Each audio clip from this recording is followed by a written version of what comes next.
Good morning, everyone. It is Wednesday, June 9th, and this is Nadex Morning Analysis. My name is Todd Rich. I'm with Nadex. With me, as always, from Keep Trading Simple, Brian Caprice.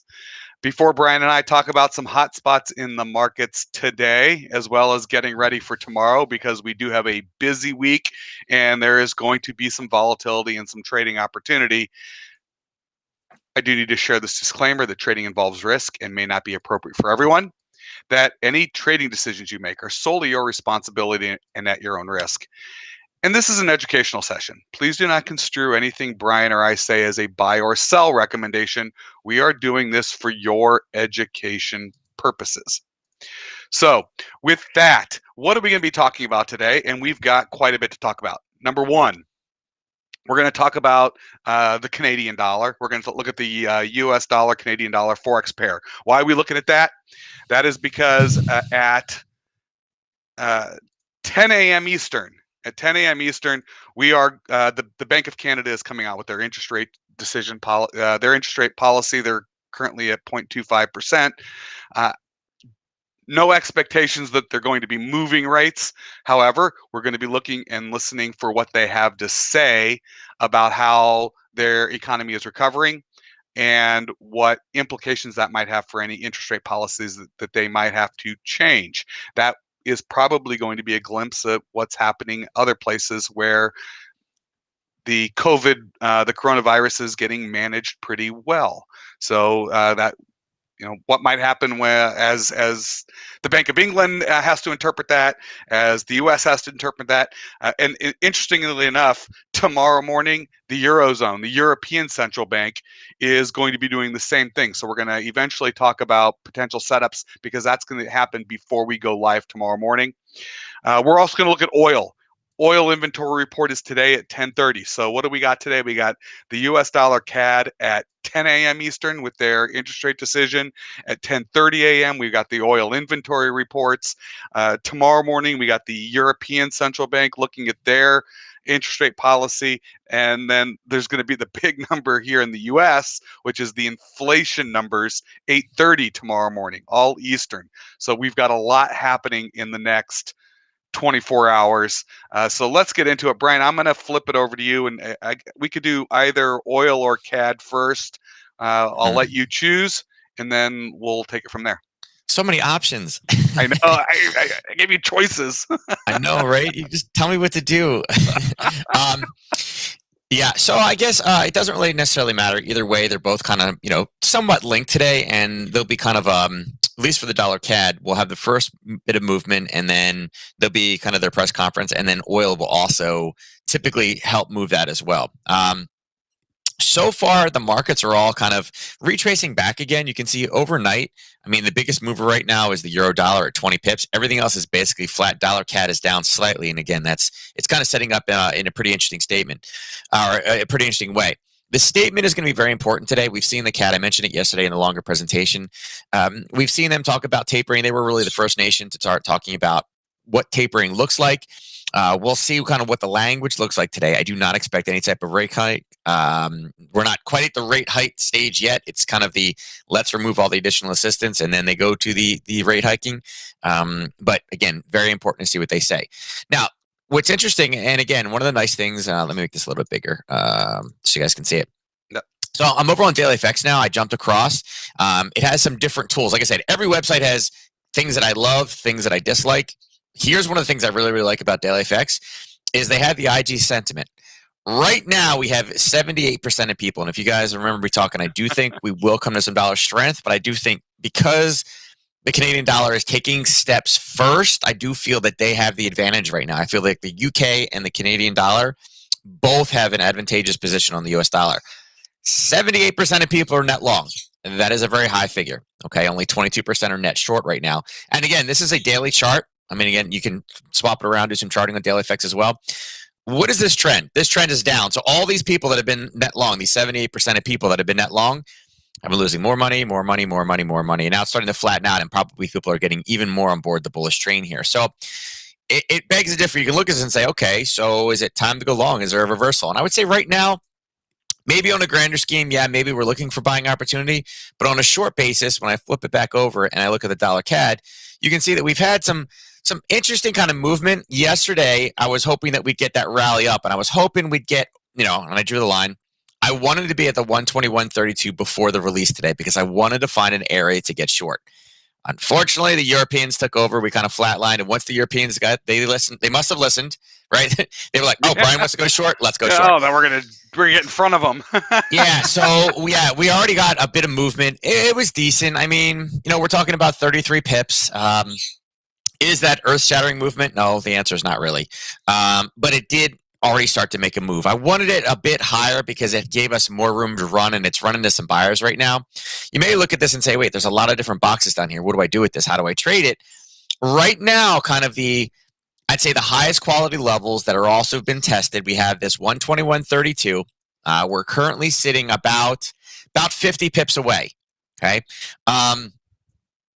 Can the statement move at 50 pips? Absolutely. Is it highly probable? Not as much. So it's one of those things. I wanted to get into this before news, but at this point, I'm thinking we almost should wait till we get after and kind of play the secondary move, the parabolic retracement of it. Yeah, because if it comes out as an unevent, like I said, a lot of the movement has already come in. The analysis said that we should be looking for a short setup the way that it'd been retracing over the last few days, but the European market, unfortunately, has already driven it down. I do have the profit target was this green level right here. Let me put where's the price tag? Right here. This level right here. Oops, not text. Hold on. I clicked the wrong one. Too many things today. Right there. The 120.64 was really what our profit target to the downside was supposed to look like. We're so close to it right now. I don't know if I'd be willing to take it long, but we did actually have a short position. So I'm going to delete this now just to make it a little bit easier analysis wise. We did have a short position. We had an area that was a prior area of interest, kind of like this top yellow one is right now. Came through, retouched it, and then exploded off. I expect there to be a little bit of a bump off of that, but we're so close, news should be able to burst through it. But any type of a pullback or a breakthrough 120.51, I am kind of looking for price to come down to 120.23.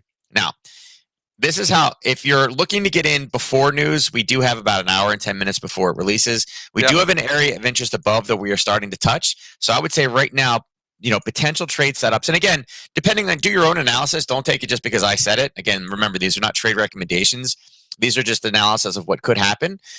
We're pulling back up to a level we had basing there before. It's already been in a downtrend overnight. We're a little bit early. We know we have news coming in and all the data has been positive. Is there a short that you could take here? Yeah, potentially, right? This is worth about 30 pips. So could you go to a shorter duration contract? Sure, absolutely. There's, you could get into there for that one. I would say there's one short sitting right there, right? And again, that's if you're aggressive, if you want to get into something a little bit pre-trade. If you're going to wait for post-trade, what you could do is you could also put a position a little bit farther down here. This is, again, you could play this in the binary realm if you wanted to. I was trying to pull it up real quick to see if there was any call spreads over there as well, and then I'll pull that up. But you could actually take this as a push through, right? And again, by taking it, we're a little bit farther away right now, but taking it out of the money, assuming that our technical analysis was correct, it would be a very low risk to get in because it's a little bit farther out of the money right now. But as it approaches, again, we're still looking for a target down here at 120.23. And then we have a large, and again, this goes up to a 4-hour zone. This is the target at 120.23. This area, this darker area below, starts at about 120.19-ish level. Let me confirm that. 119. They actually have it up here a little bit higher at 135. But we're going to revise it a little bit smaller. This is actually a 4-hour level. And again, this is why I said if you're going to be aggressive and take it before, the options are kind of getting short if we can, maintain this level up top. If it continues to drive down, we could also get short here. After the news is released, okay, if we have a spike up, we're kind of looking for the same thing. We'd be looking for a parabolic move up and then a parabolic retracement back down to exactly where we are now. Vice versa, if we tank lower, and again, I think that's a higher probability. Is it guaranteed? No. Higher probability? I think so, because again, I do feel like they're farther ahead. Maybe they say something like, maybe we're not as good as we thought we were, but I still think they're pretty good right now. If they drive down, For me, on the larger time frames, the way that I trade my strategies, I use trend states.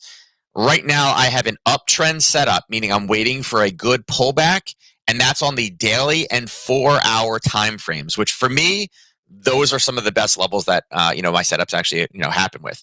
Is the daily 4-hour uptrend setups. But you need to have a larger time frame zone. None of these little 30-minute ones work. While the 12019, 12020 area down here, this is a revised version of a 4-hour zone that actually looks like that. There's the 4-hour zone. So we're taking kind of the sweet spot at the bottom to lower our risk. So with a spike down, that is also a level that I'm looking for to come down to and hit and pop. So the question is really up to you. What type of risk do you like? Do you want to get in a little bit before? There's going to be a little bit more premium. You don't need as much of a move. We have a Harry Potter breakout. We were looking for kind of a push through with news. We could drop down that far. That would only require about a 50 pip move. And again, if it's a big change, it could happen. If you want to be a little bit more conservative, saying, hey, you know what? They were a little bit aggressive, but I don't know if they will be because, again, everybody's focused on CPI. Maybe today will be a non-mover. If you want to wait till after the fact, look for a parabolic move. And the two levels we're looking for parabolic moves are 121.32 and 120.19. Yep. No, that was great. Thanks. That's the Canadian dollar, everyone, and that's going to be happening in an hour and 4 minutes. Mm-hmm. So you want to be taking a look at it. You might want to set your knockout levels just on your chart. I mean, depending upon where it's coming in and where how you want to play it. If you're looking to pick a bottom, if it moves lower and you're looking for the parabolic move back up, there are some knockouts where you might be seeing where it would potentially tend to turn. On a short side, there are some. Oops. You got to take a look at your knockouts on the short side if you're playing it, trying to catch that level that Brian was just talking about. There's some opportunity over here. You could take a look at the knockouts in the US dollar CAD. The call spreads are right around where we are right now, just for posterity. I just wanted to bring them up quickly. Scroll down to dollar CAD. The 2 hours literally just popped. I don't know if you can see them in there, but the 9 to 11 call spreads just popped. Oh, there we go. That's what I was waiting for. Yeah. It just went. Oh, you know what? And they haven't even. There we go. The levels are in. The prices aren't there yet because they can't. You can't quite trade them, but you're going to see the levels actually, oddly enough, look the same as the next one. Yeah, there's a 121.80 and there's a 120.80. So the 120.80 is right where price is at right now, which means if this starts to push up just a little bit more, remember we have an hour for this to kick in. I'm sorry. Right? We have to do the 9 to 11. We can't do the 10 because it won't be printed. Right. But if this does rally up a little bit, that takes us out of the money by about 8 to 10 pips, which will help reduce the premium in the smaller time frame, because of the news. And again, that gives us a little bit of out of the money move and may give us and again, it's going to require a burst, guys. If you use the 2 hour, remember, the biggest kind of obstacle with the smaller duration is, again, we like the smaller kind of spread widths that we have in the binaries, but remember, you got to have enough time to actually move. So it will require a burst if you like that level. Right. And right, the 9 to 11s did just did come up there, and the 7 to 3 in the CAT. I mean, they're almost the same levels. The difference is going to be the premiums that you're going to see. The premium, yeah. Right. Just because these ones got will have until 3 p.m. Versus you'll only have an hour after the number comes out. So something to be looking at is the Canadian dollar. All right, we spent a lot of time on that. I would like to jump over, quickly cover oil, and then a quick review on where people's eyeballs might want to be for tomorrow morning. So I'm going to let you do oil. Well, and I do want to say, too, remember the shorter duration contracts, every currency pair is not the same. Okay. Right now, the 2 hour binary contracts, the 9 to 11, have a 20 pip strike width. Well, so does the daily. So again, why only limit yourself to 2 hours when the strike width is exactly the same for the dollar CAD on the daily basis? That would be a better one to look at the 3 PMs. Okay. Going across the oil. Okay. Oil, as you can see, we had that level that we've been looking for a while. Again, the 69.60 to 70. And again, 1, 2, 3, 4 was the magic one that went through. So I'm going to remove it now to clean the chart. But we were expecting some type of a break. And yesterday we had a huge move up. I mean, it was just quite a large move. So far, and again, when we talk about our big little and big versus big littles, we had a little so far tonight. Now, we have had a rally straight up. There was a small level that you could have grabbed right around the UK Open today. We had a top put in, and we kind of had that failure to go higher. And again, big push, and it's already starting to roll and push back to the downside. For those of you that haven't seen it, the API number this week came in negative, but less than expected. Remember, last week it was double, right? It was supposed to come in as it was like minus 2.5, and it came in at 5. This week it's supposed to be minus 3. It came in at minus 2. So again, more of a bearish call for oil in the overnight, and that's exactly what we've seen. We saw that one kind of spike up, and again, that came over here. It went up, and now they're starting to roll it back down again. So, in looking at this chart, you can see it looks like we're very, very high. I mean, again, we are in the pink area for this. With it being so high, remember, a lot of this had to do with that World Economic Report, economic projections. If supply is higher, again, all the profit taking that needs to be done. If people have not gotten it done, remember, all the forecasts were like, oh, it's going to 70, it's going to 70. Okay, well, it's 70 now. We're at 70 now, right? And now they're calling for 100. Yeah, and that's, it's the same thing. It doesn't matter what it is. It's like it's 70, it's going to 80. It's going to 90. It's like it's the same thing on the way down. It's like, oh, you like it here, great. You love it down here, and when it gets lower, now it's on sale, and then now you want to marry. It's the dollar cost averaging thing. It's hysterical. So anyway, I would say right now, based off of what we were seeing, and again, remember, past performance doesn't dictate what we're going to see in the future, but yesterday we had a little big situation. Right now, we definitely have a little situation where we do not have a lot of movement in the European session. It did provide a trade, dropped at about 50 cents. But now, again, as we're rolling in, what we need to do is we need to see what the U.S. Open looks like, see how far we drop. And again, I would say that there's a small level right in here to watch out for. Right?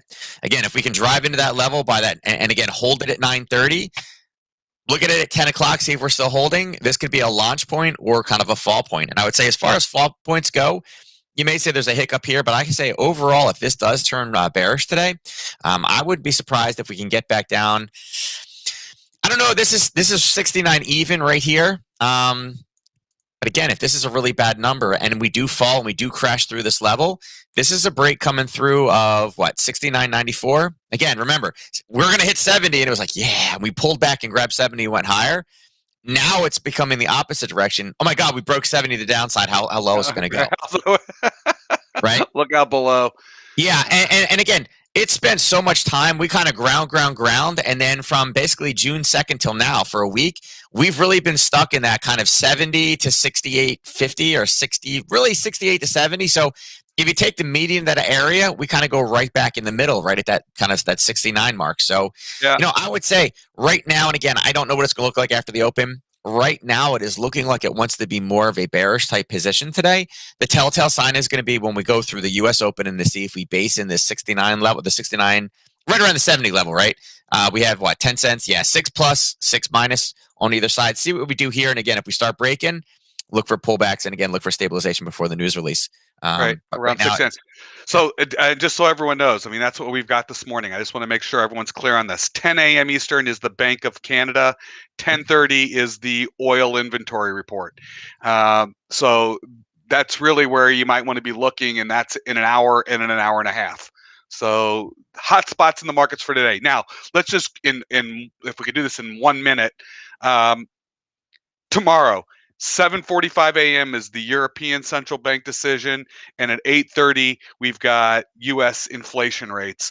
What should people be looking at just when those numbers come out? This is going to be right before we go on, so we'll be doing that. We'll be talking through it as it happens tomorrow morning. If someone wanted to do a pre-number trade or trade during those numbers, where might they want to look? Say that again one more time. Oh, where might they want to be looking tomorrow morning with the European Central Bank and with the U.S. inflation numbers? Yeah, which I'm imagining would be a euro currency for the European, and then maybe gold for the U.S. inflation tomorrow morning. Yeah, 7:45. I would think the best opportunity is probably inside of the euro yen. I would stay away from the euro dollar because it's such close proximity to the CPI and the core number. Remember, a lot of the surprise doesn't necessarily. I mean, there can be surprises in the 7:45 number, but a lot of times what we see is the 8 o'clock ECB press conference. So if you want to play it again, right? Yeah, it's because they don't know the questions. They don't know what's going to be asked of them. Where the monetary policy statement is pre-written. And again, I don't expect any type of rate rise. No one is quite there yet. yet. So I would look over into the euro yen.